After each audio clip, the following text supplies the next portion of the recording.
That didn't go well because every once in a while they get the wrong home. It would literally roll in and it had a big old metal thing in the front and it would literally ram through the front of your house.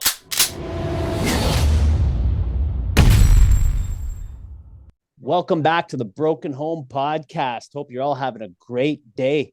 Before we get into this one, I want you all to hit that subscribe button and give us a thumbs up because we got a great guest tonight.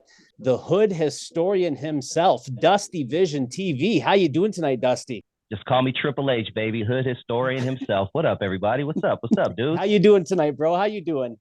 Man, I can't complain, dude. It's a beautiful day out here in Southern California. I'm looking at a beautiful sky, man, blue, about 72, and it's just, it's good, man. It's beautiful. And you're in LA, correct? Los Angeles, California, born and raised, man. So LA has so much rich history. And when it comes to that history, you have been my go-to. You always got different gangs, different beefs that took place, even people that weren't involved in gangs that you do almost like mini documentaries on them. You do a lot of research and it's just amazing. So much good info comes from your videos. That the mad props about that. Appreciate that. That's Dusty Vision TV on YouTube. And yeah, man, I just want to get everyone's story. And it's not to glorify anything. When I bring gang members on my show, it's not to glorify the life at all. There's too much of that going on YouTube as well, too much in my opinion. But my thing is to hopefully prevent these youngsters out there who tune into my channel, who are in the street doing these things that got these guys 25 years in prison. Hopefully it'll help them go a different route. And not only that, I dabble in a lot of old school hip hop because I'm a big hip hop nerd. So I get to interview a lot of people that I grew up listening to, man, and some artists that a lot of people forget about. I like to give them roses while they're here. So yeah, man, I appreciate the compliment, dude. Why don't you tell us what it was like growing up for you? What part of LA did you grow up in? So I was born in Long Beach, California. Lived there for the first 11 years of my life. My story's a little interesting. I come from a Black father, a white mother. My white mother grew up in Evansville and Boonesville, Southern Indiana, basically. And if you know anything about Southern Indiana, they're not too kind to the colored folk out there. So that being said, my mother ended up moving to Long Beach when she was 17, her senior year of living in Southern Indiana her whole life. She had never seen a Black person in person in Indiana, ever. Anyone who knows anything about Southern Indiana, it's where the Klan started of that region. It's super Klan territory. Even to this day, it's a little like, it's a cool area. I'm not going to knock them. But that being said, my mom had never seen a Black man in her life, aside from like Good Times and rerun on TV, right?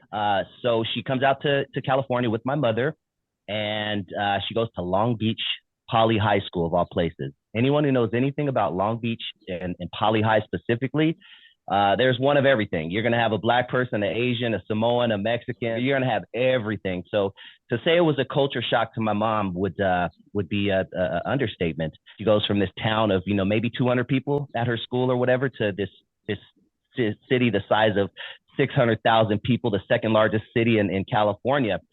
So she meets my pops.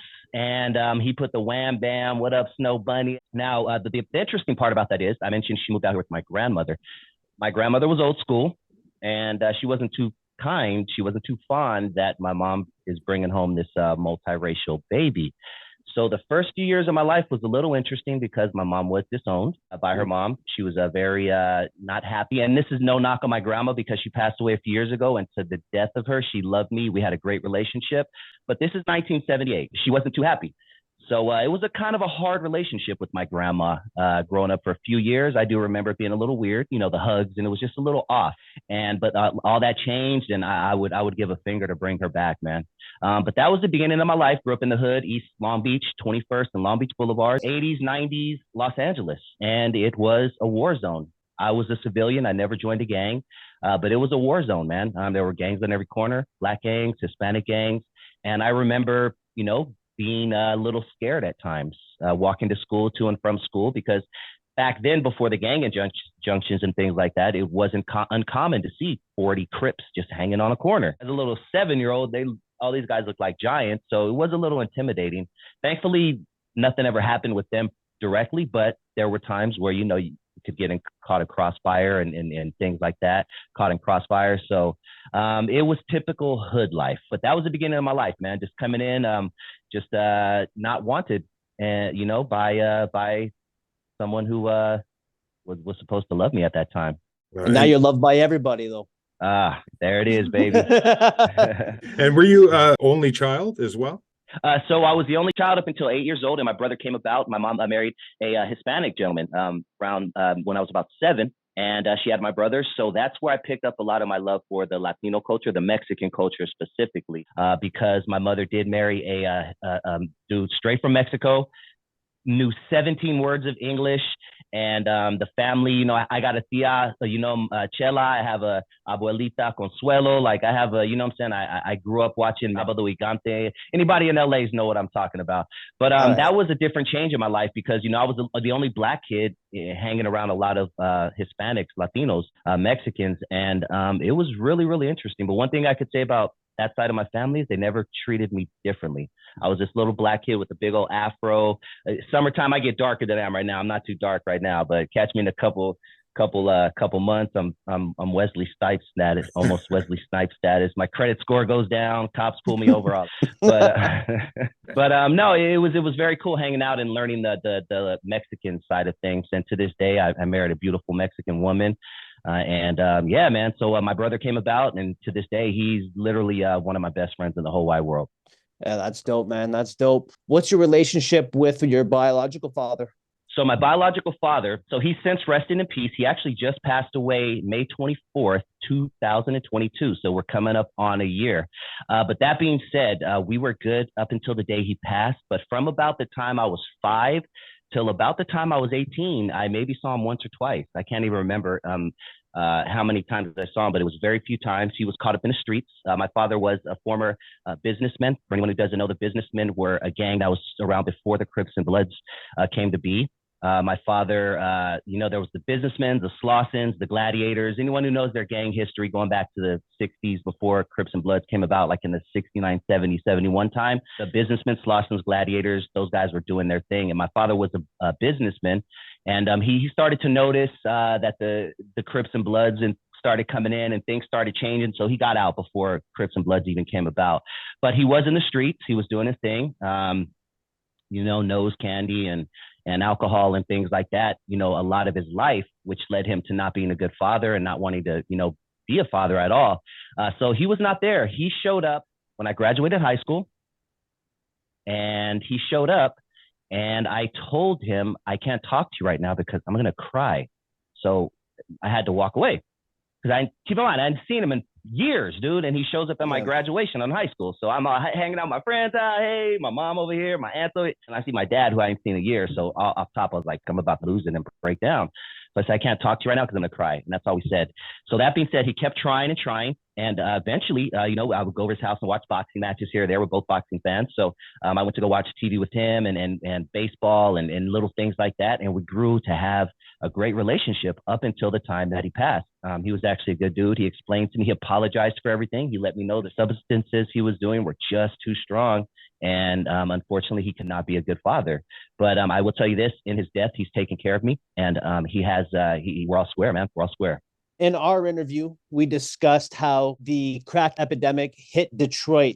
What did you witness in LA and Long Beach area then when it came to the crack epidemic?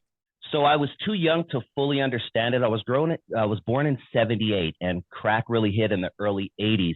In hindsight, I remember just the town getting really dirty and seeing a lot of people walk around at night. And, there was a time, I remember a brief time where you would feel okay to walk down the street, at 9 o'clock at night or whatever, This was like when I was 5. And I remember my mom would take me, we'd go to a park and things like that. And then little by little, you just notice, okay, then you notice people walking around looking like zombies with their eyes bugged out. So I didn't understand it at that time, what was going on. But looking back, that was obviously the drug epidemic that had hit the country. Now, in hindsight, it was a horrible situation. It was, there's a lot of conspiracies behind crack cocaine and the crack epidemic.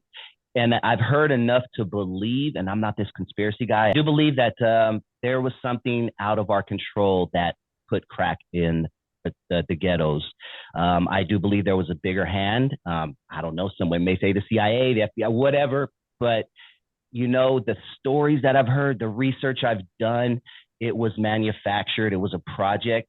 And I'm not this big reparations guy. You're never going to hear me say I want reparations. I want reparations. But if there is any case of reparations in my particular point of view, it is for what I believe the government did to the hoods and to mainly Black and Hispanic people in the hoods. I believe if there's any case for reparations, that is a great argument. It took fathers out of home. It's to this day, it's something that will probably never be. It's never going to. The effects are going to be felt way past the time I'm here. So it's really sad. Keeping on that topic, you have a video. Black women are encouraged to leave Black fathers. And I can totally relate to that because that's what it's a lot like in the First Nations up here. I'm part First Nations and I see that a lot. 5, 6 different children from different dads, but the dad won't be in the home, even if the dad wants to be part of the home. Did you notice that as well when you were growing up, or just looking back in hindsight? Oh, yeah. So that's a trip that you say that too about the One Nation, because it's 1 and 2 when it comes to African Americans, Blacks, whatever you want to call us, and Native Americans down here without fathers. Like we're like 7 out of 10 pops are not in the household, period. And a lot of that has to do with a lot of the things that they're giving us and certain programs and things like that. But to answer your question, I did notice that when I was a kid. I do a show every Tuesday with my dude, Alonzo Williams, West Coast pioneer. He is the godfather of West Coast hip hop. He found Eazy-E, Dr. Dre, Ice Cube, all those guys. So check it out on Not Without Alonzo. But that being said, we had this conversation just last week. I told him, I remember when I was a kid, if there were 5 of us in a group, one of them had a dad. And in relation to when he was coming up, because he's 21 years older than me, when he was coming up, 9 out of 10 Black kids had a dad in the house. So it was totally reversed just 25 years before I was even thought of.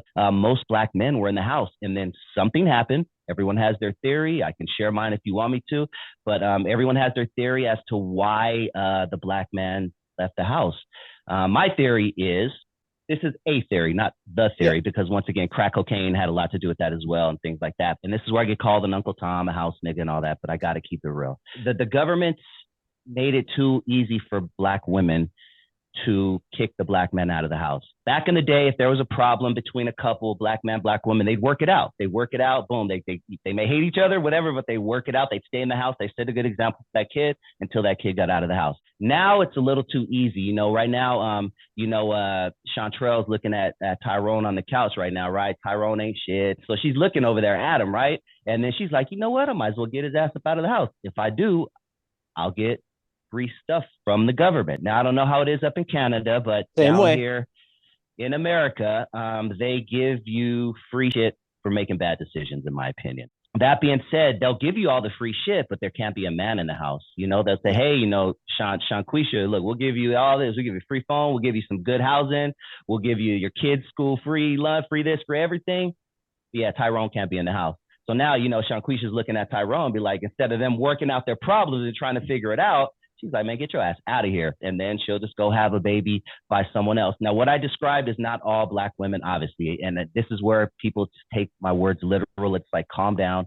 I'm not talking about all Black women individually, but if you do not think this is a problem in the Black community, then you're either blind or you're just not paying attention, because it is a real issue in the community. 7 out of 10 Black kids right now are in a home where there is no male figure. That is crazy.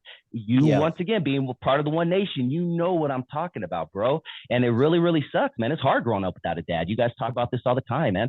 And especially in the hood, dude, you have to turn that up times 10, because there's so many distractions in the hood, so many little shiny objects that catch your eye. And if you don't have a man there or someone of authority figure to tell you, hey, nah, dude, get your little ass over here, you're going to go to every shiny object, and eventually that's going to lead you to prison or the grave, which is exactly what we're seeing right now, because African-American, the killing between us is an epidemic that nobody is talking about. We're killing each other at epidemic levels, and nobody seems to care. But let a white man kill us. Let a dude choke us out on the train track. We're up in arms. But if that there's, so I don't know if you guys are hip. There's a story in New York subway Yeah. where a white Marine choked out a homeless black man, and I'm just giving you the white and the black because that's what Yeah. everyone rolls with, right? Yep. I'm telling you right now, guys, if that were two black people, if a black Marine choked out a black homeless person, this would not be a story right now. We wouldn't care. The only reason people are up in arms is because it's a white person, and I'm just keeping it real. I don't know how we got there, but that's how we got there. Yeah, Well- it evolved to it. So I'm going to get a little bit deeper. Why do you think the government incentivizes Black women, First Nations women to leave the man? I don't know. Yeah, I think I can only boil it down to the vote. I can't think of any other reason why they would do that other than to get a vote. You know, hey, they're giving me free shit. I'm gonna vote for this guy. Yeah. And that's why a lot of our people, before we could continue, some people have this narrative that I'm this starch Republican, or I'm not a Democrat nor Republican. I'm about as independent as it gets. I go with the issue. If the issue makes sense to me, I'm rolling with that. Hey, look, if you want to have an abortion, I don't give a damn. Don't shove the Bible down my throat. I don't want to hear your religious beliefs. I don't want to see in God we trust on my dollar. So I'm not this religious guy either. I mean, I love trees, but cut those bitches down if you have to. As long as you don't get mad at me if I make a mistake and maybe call you a she instead of a he. I don't care, because this is all new to me. I don't care what you do with your life. I don't care what, because you know what I'm saying? Do your thing. I don't give a damn. I support everybody. But don't get upset at me if I make a mistake, because this is all new to all of us. That's right. That's right. Absolutely. Couldn't say that better myself, man. Yeah, you just ripped off everything that's been in my head lately with all these crazy headlines. That was very, very well put. What was your neighborhood like when you grew up then? What was that area like? Was it a rough place? Yeah, so East Long Beach, anyone who knows East Long Beach, it's arguably, I won't, because North is pretty rough as well, but East Long Beach is the roughest area in Long Beach. Long Beach has a lot of nice areas. Long Beach is actually overall a really nice city. 80% of Long Beach is beautiful. I wanted to buy in Long Beach, but it's too expensive for me. So I bought 20 miles outside of Long Beach. So it's a beautiful place to raise your kids and all that. But there is an ugly side to Long Beach, and the east side is ugly. East side would be home of the Insane Crips, the Rolling 20s Crips, most famously, portrayed by Snoop Dogg and Trey D and the East Siders and several other Warren G and artists like that. You also have a heavy Hispanic population, the Longos. The Longos, you have the East Side Longos, West Side, and North South. The Longos are all over Long Beach. So there's gangs everywhere. Now, 2023, I'm sorry, it's not as bad as it was in the 80s or 90s. Anyone who knows the 80s or 90s, like I said earlier, it was a war zone even for a civilian. In 1994, 93, 94, we had upwards, in LA County, we had upwards of 2,500 homicides. 21 people are innocent victim of street violence. In South Central Los Angeles believe the Police now have their hands on a videotape. Another violent weekend here in Los Angeles, at least. It was a very violent holiday weekend. 2,500 homicides in 93. Compare that to a couple of years ago, we had 600. Gives you an idea of where we are now compared to where it was back then. So even for a civilian, bro, it was not uncommon to fall asleep to gunshots outside and cars screeching away and gangsters selling drugs in the alley that you literally look out right now. Like I'm looking out my window, I would look out the alley and you see just gangsters in the alley selling drugs. It was a rough area to live in, dude. And I just visited, I visit all the time. I'm always in Long Beach, but I've just visited my specific area less than a year ago, and it still looks exactly the same. Nothing's changed. How did you avoid the gangs then? You no doubt felt the pressure. They probably tried to recruit. How did you avoid that? My mom was really good at keeping me away from a lot of the madness. So even though she had to work, even though she always had someone looking after me. If we lived in a small apartment, so if she wasn't watching me, my tia Chela or my abuelita Consuelo was watching me. There was always somebody watching me. So I didn't start, because I did dabble in the streets. Unfortunately, I've done things that I regret to this day, things that I should be locked up for a long time for doing. But that came later in my life, more along the lines when I was, high school and after that. But just being a kid, man, I didn't want to do that. I never wanted to join a gang. even looking back, I've always been more independent. I've kind of been not a loner, but like I do my own thing, and I just could never put up with someone's rules or someone else's program or anything like that. So it just never appealed to me. That's funny that you asked that. It just literally never appealed to me, dog. I guess I got lucky. I never wanted to join a gang. That just never was in me. How does someone who's avoided gang life become an LA gang historian? I would say I'm a urban documentologist or something like that. But that being said, just because I wasn't in part of a gang, I did know people. All of my friends were either affiliated somehow with gangs. Even my good friends to this day, 30 plus years later, they've either been affiliated or they have cousins or they know somebody or they know someone. So I've always been around it. I just never, and this is no knock on gangs, just because I didn't want to join one. I understand why people join them. There are a lot of reasons why people join gang. I was always around them, but I just never wanted to make that move. But yeah, that's really how I started interviewing gang members. Is I just started hitting up people I know. I've known for years. Just, hey, dog, I know you have a story. You want to come on my show real quick and tell me? And then they'll just kind of refer me to their friends. And it just became to a point where I wasn't even reaching out to people. People were reaching out to me. But just because I wasn't doing my thing, gang banging in the streets, I've always been in the streets, if that makes sense. Yep. Yeah. Yeah, And, absolutely. What's one of the craziest stories that you've heard since you started interviewing? Every Sunday, I post a show called This Ain't It. Every Sunday at 7. And I talk to my friend who is currently serving life in prison for taking someone's life when he was 17 years old, just 17 years ago. So he's 17 years into a life sentence.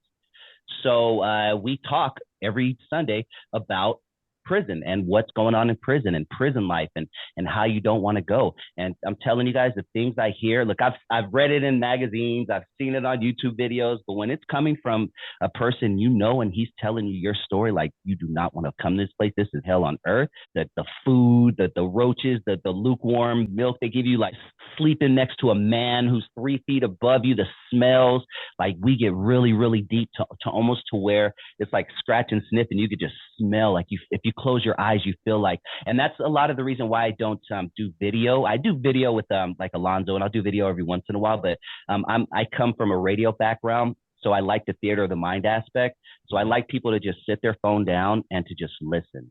And when you listen to these stories from this guy who's 17 years into a life sentence, if you still continue to do what you do, knowing that that's where you could be, God bless you, man. But that's probably the segments or the stories that get me the most, dude. Because I'm like, I never want to go to prison, dude.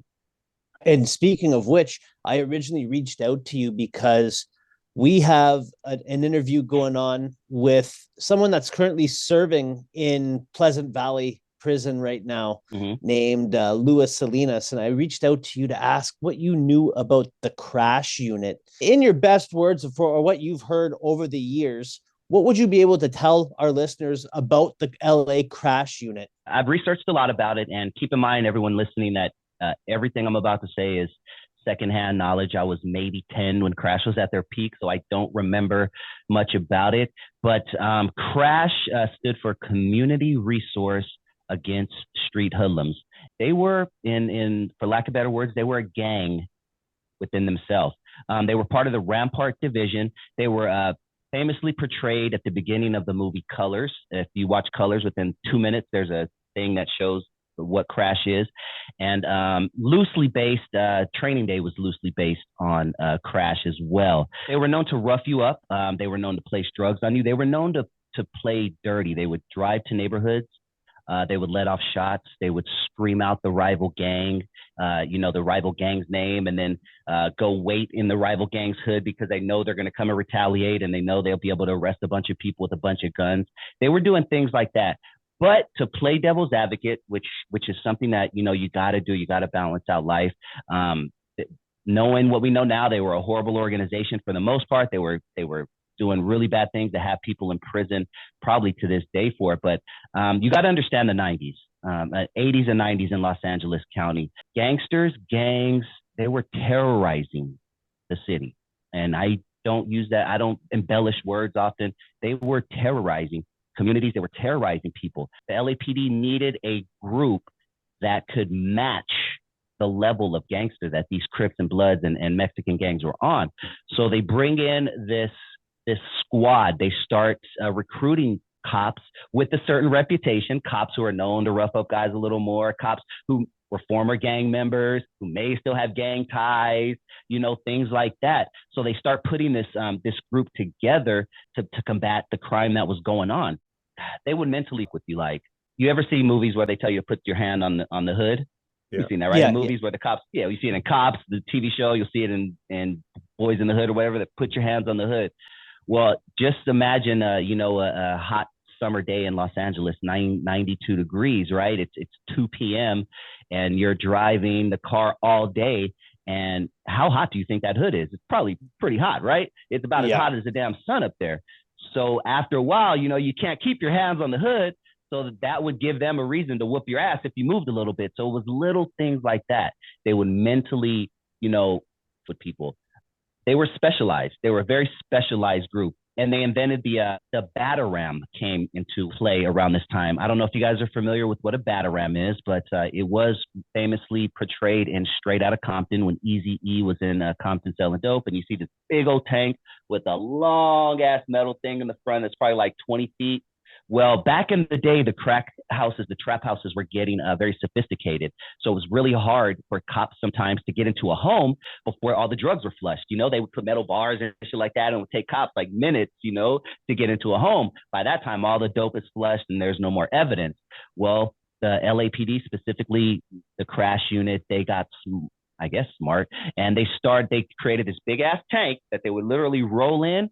And it had a big old metal thing in the front, and it would literally ram through the front of your house, like a big ass car coming through your house. So they did things like that during their tenure. And what happened with that is that didn't go well because every once in a while they get the wrong home. So you may be sitting in your room having dinner with your family, and this big ass Bataram comes to the side of your house. So these things did happen. But yeah, these were the tactics that LAPD had to use to combat, what was going on. A lot of the civilians, even looking back and in my research and just talking to older people, they were okay with some of the things that the police were doing, as long as it got the gangs off the corner, as long as it got the guys from stop selling drugs in front of the school. So the community, even looking back, there's a lot of stuff you can look back. I bet it's on YouTube, but they used to do a lot of specials on LAPD specifically back in the day. And you'll see a lot of the community was turning a blind eye. They're like, whatever it takes. In the 80s and 90s, it got to a mentality where it was like, whatever it takes. And unfortunately, I'm seeing that right now. I feel like we're heading in a direction now of whatever it takes, because crime is on the rise. In California, guys, it's crazy. It is crazy. I don't know how it is up there in Thunder Bay and Windsor, dog, but it's crazy. I've seen it with my own eyes. People just run in, take a bunch of it, and just walk out, and security can't do anything. If you go in a store right now, if you don't steal over $1,000 worth, they can't do anything. They won't do anything. There's 15-year-olds committing murders right now, getting out in 3 years. So I have a feeling, man, that they're going to start bringing the big guns back, dude. Because what happened in 93 and 94, going back to what we were talking about earlier, what happened in 93, 94, when we had upwards of 2,500 homicides a year, they started bringing in the big guns, and they started giving the 3 strikes law. That's when the 3 strikes law came out, and, things like that. So they did away with a lot of that stuff. But I guarantee you guys out there committing crime right now, doing street takeovers and all that, putting people in harm, I guarantee you right now that they're going to start bringing those big guns back, and they're going to start locking a lot of more people up, man. And it's going to look like it did back in the 90s. We have people that were arrested in the 90s that are barely getting out right now based off of 25, the 3 strikes law. They stole a peanut butter candy bar in 1997, and they just got out. That's because they were coming with the hard laws, because the streets were rough back then, dude. I'm telling you, when I say it was rough, I couldn't imagine what it was like being an active gang member in the 80s and 90s. I wouldn't have survived. Like, I'd have bitched out a long time ago, bro. It was a hard life, even for a civilian. But I feel like we're going back in that era, unfortunately, and they're going to start bringing those crash units back, man. I'm telling you guys, dog, they'll let you have your fun for a little while, going to have your fun for a couple of years. Do your little street takeovers. Go in and rob, Walmart for $999 because, you can get away with it. They're not going to let that shit go. I really don't feel like they are. That's crash. That's crash. It's coming to the point that it's affecting the economy huge. People don't want to go visit these places.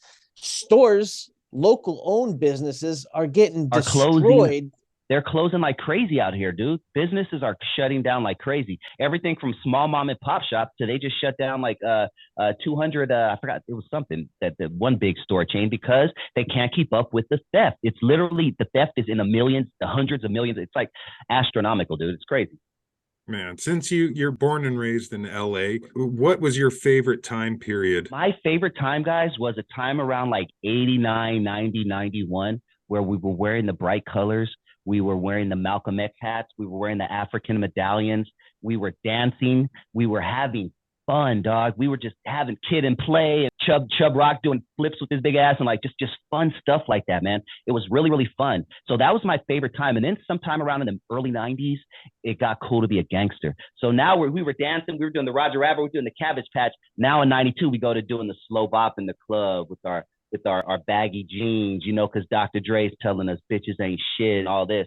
So the whole mentality just changed, bro. Just going back, if you didn't live in 89, 90, 91, I know you guys are around, but if anyone out there didn't, you wouldn't understand what a fun time it was with the New Jack Swing era and you went to dances to get girls and like it was so much fun. You know, you went from going to dances to get girls to going to dances to want to shoot up. I don't understand how that happened overnight. And the music had a lot to do with it. And I'm not knocking gangster rap because Eazy and NWA is one of my favorite groups of all time. You know, but the music had a lot to do with it, man. As soon as NWA started hitting, were you paying attention to them at that time when they first started getting off the ground? Eazy-E made me fall in love with hip hop. I'll say that to the day I die. When I heard his squeaky, my homeboy Ruben Jimenez, Latino cat in Bell Gardens, which is a city I moved into after Long Beach, Ruben Jimenez introduced me to NWA. And I remember asking, I asked him, or there was a group of us. It was a group of us. I can't remember who answered it, but I asked him what NWA stood for. Here's the black guy asking a bunch of Latinos what NWA stands for. And they say niggas with attitudes. And I was like, oh, I remember thinking, oh, that's interesting, but not being, just like, oh, that's interesting. But Eazy-E and NWA were the first music that I literally fell in love with. I love the Fat Boys, before then, Run DMC, obviously, LL Cool J, all the obvious ones, you know what I mean? But when I heard NWA and Too Short, it was a done deal. I was like, I need more of this. Ramiro, my other Mexican homie, introduced me to Too Short. And I remember asking him, like, dude, how's your mom letting you hear this? He's cussing, like all this stuff. He's like, dude, my mom speaks Spanish. She has no idea what this guy's saying. So it was like, dope. We would go to his house, you know what I'm saying, to listen to all the music with cuss words. To answer your question, gangster rap was always a part of me. But I even knew then it was an act. I was like, this is all for show. But I've always kind of had that mentality, like I get stuff, but unfortunately there are weak-minded people out there who think that Ice Cube is really out there shooting up people. In reality, these guys were very nice guys, put on the black hat. They thought it was a costume. They said, this can make us some money. Let's do it. That's how NWA started. Real talk. And this is not down on them. You can go once again, listen to any shows I've done with Alonzo. This is how NWA started. They said, this costume can make us a lot of money. Let's put on these black hats and let's call ourselves gangsters and see where this goes. And it took them to the moon. But it was all an act. And I knew that back then. But yeah, NWA, I've always been a part of them. I always love them. But I understand how weak-minded people could be influenced. What do you think about the state of hip hop today? So I've never been one of those guys to downplay the new hip hop. I fuck with a lot of the new hip hop. And even though I don't get a lot of it, because believe me, I don't get a lot of it, I understand why the younger generation does. But you won't catch me bumping Lil Uzi Vert. You're not going to catch me bumping people like that. There are people though that I do with because lyricism still does exist. It's still out there, dude. Trap Laura Ross, and he is a guy who talks about a lot of the drill music. These rappers are literally telling you what they're doing in their music. King Von, he passed away a couple of years ago. He told you what he was doing in his music, and after his death, the cops pieced everything together and like, really told us on track 3 in that one album. Like they are literally doing that, dude. They're going to locations. These drill rappers are holding up their phones, dog. They're holding up their phones and they're going to locations. I'm right here in your hood, nigga. Come see me, nigga. I'm right here on 63rd in St. Louis. Come see me. And a lot of these kids are getting killed over dumb bullshit like that. They're going to rival rappers and gang members' graves and pissing on their grave sites. Yeah. Things like this, dog. That part of the hip hop today scares the living shit out of me, man. Drill hasn't become as popular up here as it is in southern Ontario, Canada, but we're getting so much more gang activity up in here. There's shootings every couple of days, kids dying, kids killing each other over these drugs. There's a methadone clinic every couple of blocks here. It's just, it's going downhill big. You know what's scary is the fentanyl, bro. That fentanyl is scary. I got life tattooed on my face because I had 8 of my friends die in the past year over fentanyl. Wow. People dude. I grew up with, people I've known forever, 8 of them. That is an epidemic in itself that, once again, I can't believe a lot of people are turning a blind eye to, dude. That is a huge problem, dude. 8 people in 1 year. That's crazy. And that's just the people that I actually was friends with. There's like almost every week there's somebody in the obituaries that I knew the name or I've seen them before or something. Like it's getting very grimy up here with that. Going back to your show, Dusty, who do you think was the most influential guest that you had on yourself? That is a good question. I feel like I get a little bit from everybody, but that's an easy answer. I'm not going to do that to you. I hate to keep going back to my Sunday show, This Ain't It, but that's the epitome of my whole channel, is to keep these kids out of prison and to hear the shit that really goes on in prison from someone who literally lives a day in and day out. Little things like it makes me not drive drunk. I'll call Uber. You know, it taught me little things. Something bad could happen and I could end up right in there. So I hate to keep going back to that, but that is my best answer. I'm going to go with that. My guest, Perry Thompson, who also has a book, Striving to Be a Failure by Perry Thompson. He is a former East Coast Crip who I told you guys earlier took a man's life when he was 17. And he is 17 years into a life sentence right now. And just hearing his story just influences me in a mother, like I said, in the little things. For Dusty Vision TV, you have a newcomer on your page. If there was one video that you wanted them to start with, what would it be? And I hate to keep giving you the same answer, but I'm gonna go back to one of the This Ain't It episodes. Go to the first episode of This Ain't It and just listen to this man's story and choose for yourself. Is this a life that you want to live? At the end of our interviews, we always ask our guests to give a positive message to these youth that are growing up that could have the same story as you, something that they can relate to with you. What would you say for those people listening right now? My favorite quote of all time is none other than Mike Tyson. And it goes, everyone has a plan until they get punched in the face. Don't let life punching you in the face deter you from your plan. Bob and weave, take those body shots. And just know that if you keep doing that, you'll eventually make it to the 12th round. Beautiful. Amen to that. Dusty, where can the people Mike find Tyson, you? of all people. Dusty Vision TV on YouTube. I also have a second channel, Dusty Vision Radio, on YouTube as well. And you can also find me on NWA Stories with Lonzo on YouTube, with the godfather of West Coast hip hop, Alonzo Williams. If you love old school hip hop, this is the show for you. And check me out there, NWA Stories with Lonzo and Dusty Vision TV. But yeah, that's it, man. And there it is, folks. I hope you all had a great time like we did tonight. And I want you all to subscribe to Dusty Vision. Mad props to Dusty, man. Thank you for coming out, and thank you for tuning in to Broken Home Podcast. Have a great week, everybody.